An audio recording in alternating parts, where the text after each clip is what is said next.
turn now more specifically to your experience working with Leslie Jamison on Splinters, another kind of love story. Mm-hmm. We'd love to get your experience with her and with this book, and how did you come to be involved with it? And what were you thinking as you read it the first time? Yes, this was my first time working with Leslie, which was such an honor. I was working at Politics and Prose when her first book came out. I was the head of their marketing and publicity and advertising at the time. And I think there's nothing quite like falling in love with a book at a bookstore, especially someone's first book, and watching other booksellers who are to date still the best read colleagues I've ever had. Um, watch the enthusiasm of that sort of take over. It was a really special place to first meet her work. And so of course I've followed her career ever since. And when she was publishing something with Little Brown, it was in that usual way of I became aware that there was sort of no one already attached to working on the next book. Um, and so I said, I'd be delighted if it was a good fit. And so, I certainly can't really take more credit than that for being assigned.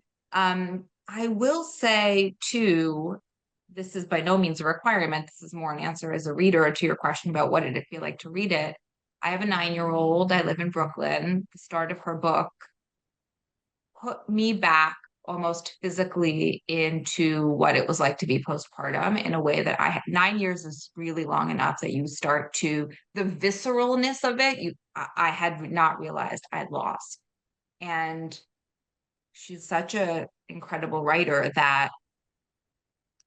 that's the thing I most remember from reading it, was how it physically put me back in a place that I had not realized I had lost access with. And that's all credit to her. And then when she mentioned that she wrote it, because she often writes as she lives, obviously then there's an incredible amount of editorial work and choice that comes in crafting it into a book, but it did not surprise me later to hear from her that some of that was written contemporarily because of the way in which it put me back. Not in a memory, but in like a moment. Yeah. Do you think that her success with her prior books, like the empathy exams and the recovering, like gave you more liberty and kind of creative freedom with the kind of campaign you could run for Splinters? Like that she was known in a sense beforehand.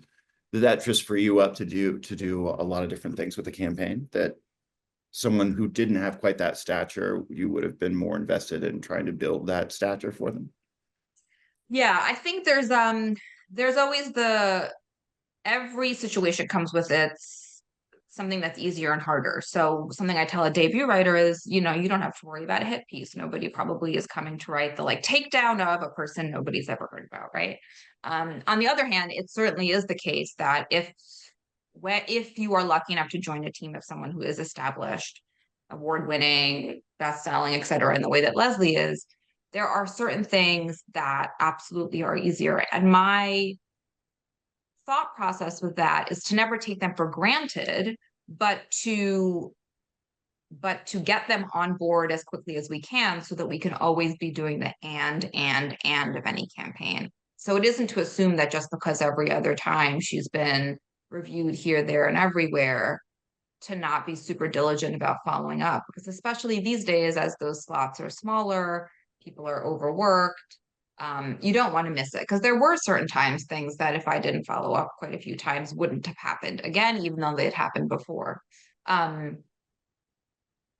But it did mean things. She had some incredible essays that she published in really, really visible places. I think that absolutely is something that is much more challenging for someone who isn't already established to have achieved.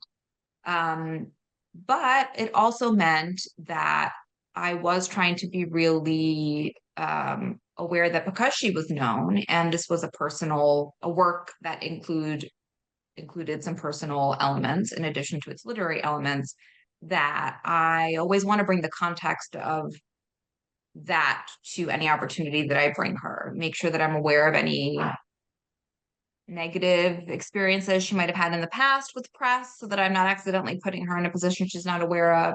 And also that we're the balance of trying to make sure that we were bringing new readers on, and that all the commercial possibilities of a sort of memoir and a story of being a young mother and all of the various love stories in it were fully put to work, but that we didn't lose any of the very real literary coverage and respect that she's had in her career. And that can be a bit of it just took a little bit of doing to make sure that neither dropped out. So certainly, I understood that I was not introducing Leslie Jamison to anyone when I was pitching her. I was under no illusions there.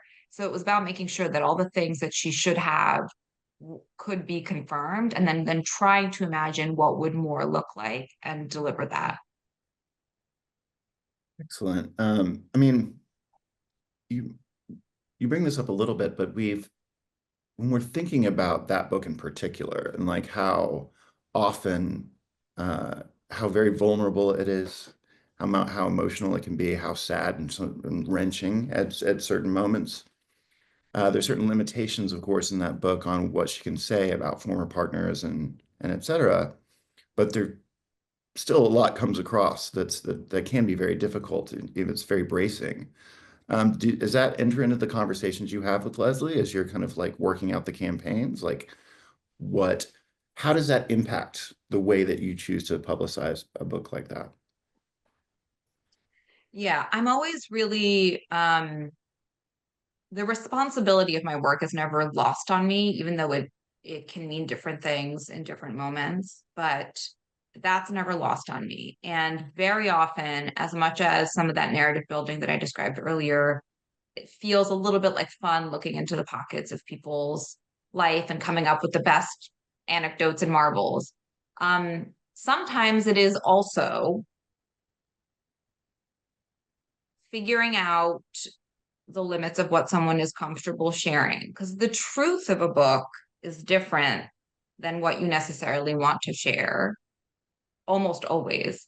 And usually a work, it's not rare for something to have taken 7 or 10 or 15 years and mean a lot personally. And honing in on what is interesting and of interest to the public, such that you bring someone into the work and closer to the writer, while helping to build and keep the boundaries of what is going to stay private and not be included in that, is part of the work. And I understand that for a lot of times, that means I'm having a really, really vulnerable conversation with someone who might be a stranger very early on, in the interest of being in service to them to the best that I can be for the rest of the time I'm working with them. But that too, is not lost on me, that they don't know me. And yet, if I don't know what I don't know, I can't help. So that is very often part of, certainly for memoir, I start by saying that whatever is in the book is obviously going to be public. It doesn't mean that you owe anything outside of these pages. But I also try to professionally, again, bring context. If I feel like I can guess or gauge or foresee, these are the 2 to 3 questions I think everyone's going to ask. Are any of these questions a problem? Or what would be the answers? Or, and if there is something that you wouldn't like to say, let's figure out how there's still an answer that a person can give. And maybe you won't be asked that, but again, I feel like I haven't done my job if you get asked that question and we haven't had any prep time for it. And same often very much can be true for debut fiction, right? A lot of that is the introduction of a writer to readers for the first time. And so more of one's life might be, especially as the line between sort of authenticity and commodity gets closer, sometimes for the good, but sometimes in ways that is less safe. Yeah, again, those conversations, I did not foresee that part of the job when I got into it. And it's the part that it's most meaningful to me to get as right as I can, um, to the best of my ability.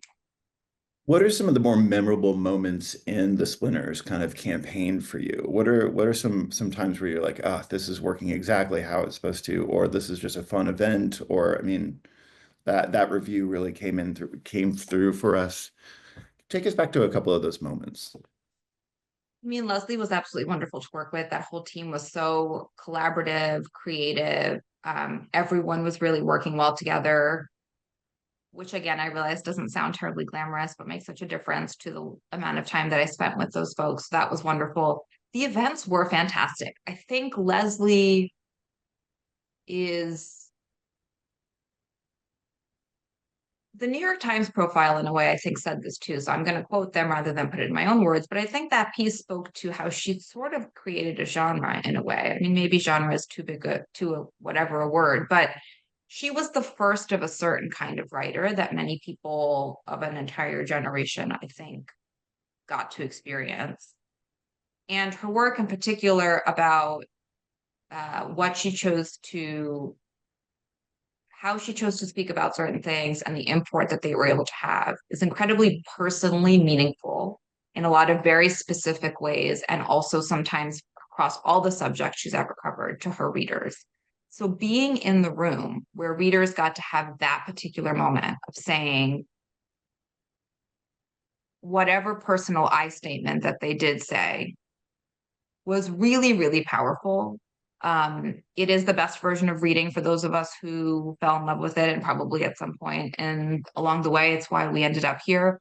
Watching 200 people have that experience with her in one night in a signing line, there is nothing about that that will ever get old, especially when the writer is so present and generous and giving with her readers back. So I would say, and maybe too, it wasn't that long ago that tours were paused for a while. So, and that was the dynamic that was least replicable. We were able to do, and it's wonderful, all the people who managed on the turn of a dime to come up with a way for us to still be in community online. That was highly valuable. But the thing that you could not replicate was the chance to quietly say something across the table to a writer that, I don't know, I think saved your life in some cases, is not going too far, inspired you, made you feel less ashamed, whatever it might be. That paused for a while. And so I think maybe the fact that it also had been gone for a while and being able to see that with her was really wonderful. I mean, it was really, really meaningful. I'm trying to think if there were I always love when a campaign can include an excerpt, when the writer's own words can speak for themselves rather than being filtered through review. Or, I mean, as great as, again, we want it all, but I was delighted that she had a really wonderful excerpt that, again, was part of the whole team's efforts and her own relationship with the New Yorker. But I think, again, I'm a big believer in getting readers to the actual writing that the writer has done, and that is the end goal. So the fact that that was part of it was really wonderful. And then, I mean, I will say the profile, as much as that's kind of an obvious one in a way, those are hard to get. You don't get a kind of a big feature for every single publication. That's one of the other things that if you're, you were talking earlier about if you're an established writer, one of the challenges in a way are if you've already had these amazing things last time, you probably aren't going to get the exact same thing the next year. So I try not to miss celebrating the exciting wins, like getting, and Kate Dwyer, who wrote that piece, spent so much time and did such a beautiful job, I thought, on it.